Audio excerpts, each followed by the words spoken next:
Et j'ai eu la chance de quitter Birkenau en novembre 44.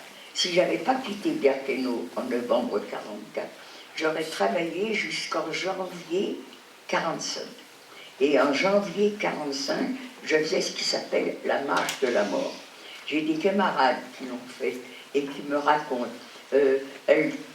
des températures de -30 la nuit, -20, -25 dans la journée. Elles n'avaient rien sur le dos, une couverture, mais le poids de la couverture, elle était mouillée par la neige ou par l'eau, c'était tellement lourd sur leurs épaules que beaucoup les ont laissés tomber.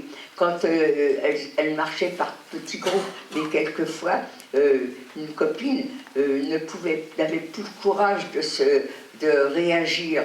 Elle se laissait tomber. Et les filles essayaient allez, on va te tenir, tu dormiras en marchant, on te tiendra. Non, non, non, laissez-moi, je ne peux plus. Et bien, quand elle la laissait, les soldats qui fermaient la marche venaient les abattre d'une balle dans la tête.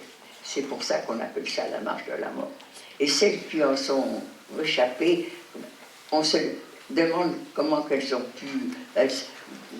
Elles arrivaient dans les fermes, les soldats faisaient sortir les fermiers allaient dans la grange, donc les déportés ne pouvaient pas aller dans la grange, les déportés restaient dehors, et les quelques-unes qui avaient peut-être pu aller dans la grange, elles ressortaient, leur copine était morte de froid.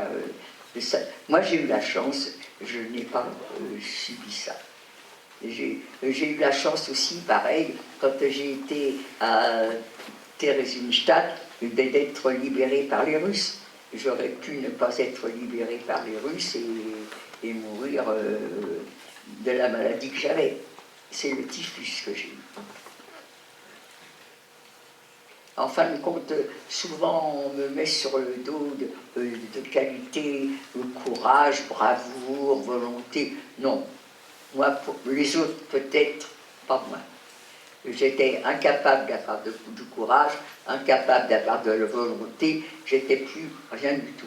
Je ne sais pas si on peut comprendre ce que c'est de rien du tout, mais un cerveau qui ne travaille plus.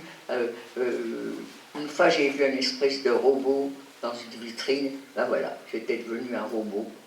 Le matin, on te donne un outil, ah bon, tu vas faire ça, et puis voilà. Je pense que c'est peut-être ça qui m'a sauvé d'ailleurs. Parce que celles qui essayaient de savoir le pourquoi, comment, eh ben, ces pauvres femmes, les hommes aussi d'ailleurs comme ça, ben, moi je pense qu'ils perdaient le moral. Et perdre le moral, c'est l'enfer dans un endroit comme ça. Ben, je souhaite quand même que vous n'ayez jamais connu ça et que vous ne connaîtrez jamais. Et pour le connaître jamais, ben voilà, il faut être tolérant et s'accepter tel qu'on est.